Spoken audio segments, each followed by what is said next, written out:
What's up, everybody? Jake's Garage here. Got a new project I want to introduce to the channel. I'm super excited about this.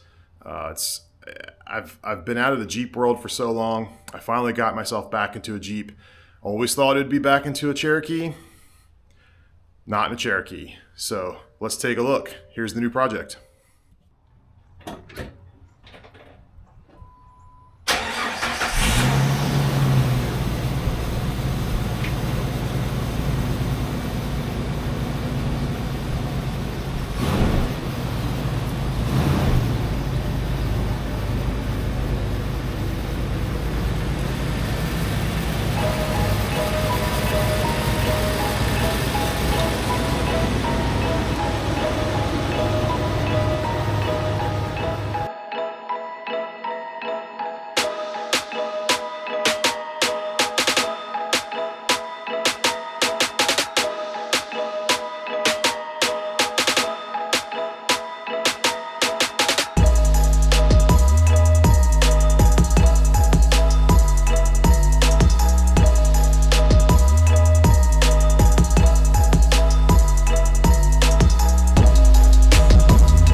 Alright, as you can pretty much tell, this is a Jeep Wrangler 2006. It is a unlimited, so an LJ. Never really saw myself getting into one of these, but the opportunity came up. Couldn't pass it up, so here we are. And now that I've owned it for a few months now and I've driven it, I love it. I really, really love it. So I'm not going to make this super long video here. I'm just going to go over some basics. I have a ton of projects lined up for this, some of which I've already done and haven't really gotten on video, but we will pick up, start getting some videos going on this guy. So 2006, it's a, I guess you'd call it like a sport, like it's nothing, there's no Rubicon package, it's not an X, it's just a Jeep Unlimited. It's got rated at 108,000 miles and 108,000 miles. And pretty much as it sits is how I got it. Now, when I got it, there were some black Mickey Thompson 15 by 10 wheels and some General Grabber ATs. I did not like that combo. It looked like a giant balloon roller skate. Edge of the tires were way out here. They're really fat and wide. So I went ahead and picked up some original Jeep 16 by 8 Moabs. They're on some Toyo open country MTs and all 5 match, and I love this look so much better. Those deep faced Moabs are just sweet on these Jeeps. You'll notice that there's something going on the rockers. I'll get to that in a second. The Jeep does have these flat fender flares on it. They're not the best, but it is sitting on about maybe 2 inches of lift in 35s, so you kind of need these, because otherwise the stock flares would be down here and you'd have maybe a couple inches of clearance. There's Henry. Henry likes the Jeep. You like the Jeep, Henry? So those are going to stay for now. I might get a different set, but that's kind of the look that it's gonna have. It does have worn bumpers front and back, a couple D-ring mounts, a couple of cheapo light pods. Didn't really want to change them. They work great. It did have a winch when I got it, so it had like a Harbor Freight winch plate on it and a very, very poorly installed Badlands winch. The wiring was crap. It had a remote that was crap. I don't even know if it worked. The wiring was so scary. I didn't even test it. So I ripped all that out and refurbished this area. It didn't have the sway bar cover, so I went and grabbed the sway bar cover out of the junkyard, put that on. Changed over to some Quadratech LEDs, put the grill inserts in, not because I was like, oh, I need grill inserts, but the paint around the grill openings was a little rough, and especially where they had the winch wire or winch cables or winch wiring going through, and those were like $12. And I think it sharpened it up, so they'll stay for now. Not much else to talk about. There are some, like, I don't know, Rubicon Express style disconnects on it. There's a skid for the steering box, and that's about it. At the back, another worn bumper with a swing away tire carrier, which is kind of nice. I did have to do some modifications to this. It didn't have a third brake light, so I capped it off and used I think that's a JK light. It actually had the giant spare tire thing, but I cut that off and made a mount for it. Works really well. And it does have a reverse camera because I have a mirror, screen mirror, like one of the, kind of like the Wolf box, but it's not a Wolf box. Everything works really nice. Tailgate works nice. Came with a subwoofer. So it's got a kicker subwoofer with an amp. I need a new back window. Otherwise, the top's really nice. Let's take a look on the interior. Interior it's clean for a Jeep. It like I said, it's real basic. There was never a hard top, so there's no switches down there for the wiper or the rear heater. That is nice though. It is a 6-speed, if I didn't mention that. Has an aftermarket Pioneer stereo that came in it. I did change all the speakers to kickers. These are kickers in the pods, and the sound bar has Pioneer 3-ways in it with some batting up behind it. Amp is mounted under the steering column. Other than that, this thing is pretty much factory inside. Not much going on here. I had to do a lot of cleanup. There was some stuff sticking in there and whatnot.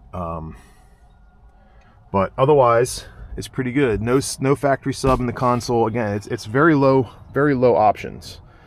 Did come with, it's a full hard door Jeep, which is nice. But yeah, that's kind of where we're at. Now the rocker area, I have to explain that. So, and I'll show you what was on there, but there was some, what looked to be factory, like Rubicon, or maybe it's just the LJ rocker guards. They're like diamond plate, and they kind of stuck on there and bolted on underneath. And somebody modified them with a kicker tube, like a rock rail. And when they did that, they drilled a bunch of holes, these bigger holes here, and they're pretty bad holes. So, and then also this Jeep had spats at one point, because these are the 3 holes for the factory spats. They're not on there, obviously. So I have a plan for that. That's coming here pretty soon. Matter of fact, I'll show you what I'm going to do here shortly.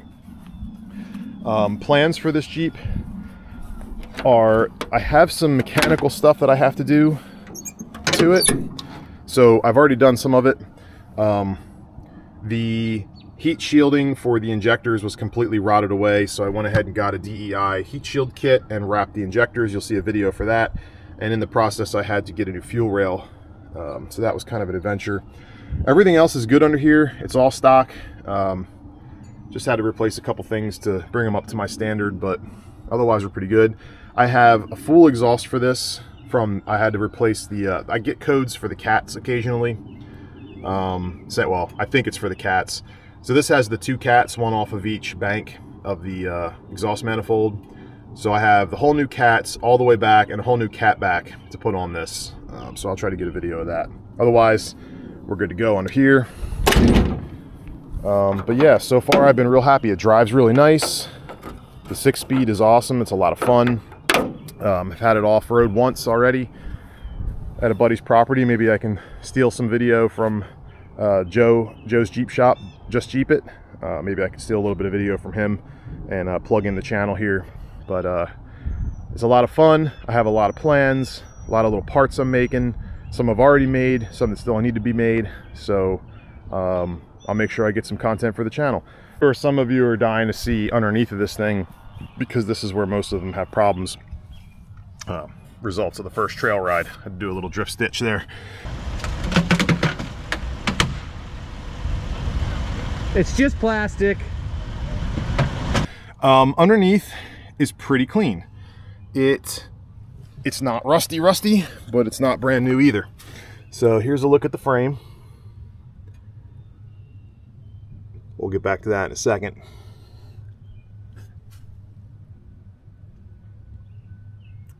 Most importantly,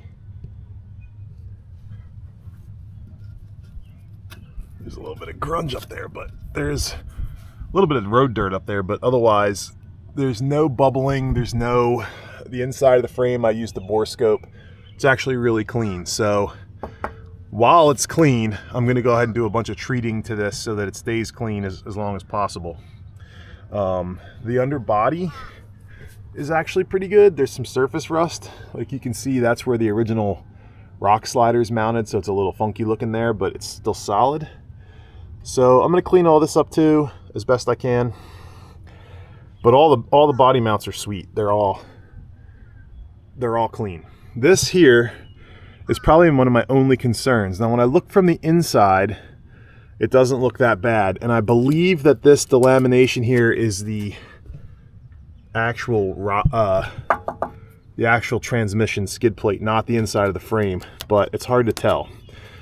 If this area needs to be capped, I'm okay with it. I can cap this and throw some new some new mounting solutions. I'm planning on doing a belly up anyway, so that whole area kind of gets can get reworked and reworked. I'm not too concerned about that. It was this control arm mount areas that I was mostly concerned about, and they look really solid and really clean, so I'm happy with that. Still, everything's still it's nice and clean. You have to take my word for it. But this is something I'll be addressing. And look at these holes. Like, who drilled that hole? It looks like they drilled it with a plasma cutter. So I have a little bit of stuff to deal with here. This stuff I will be taking care of when I close these holes in. I'm gonna zap these holes closed and straighten out some of this sheet metal work before I slap on my new rock rails. So I'll take care of all that. That doesn't have to be perfect because it's gonna get covered up and nobody's ever gonna see it. So that's it. That's the new project. If anybody has any questions or suggestions or anything that you want to see me do with this thing, feel free to shoot me a message, but should be seeing some content on this sucker real soon. All right, thanks for watching.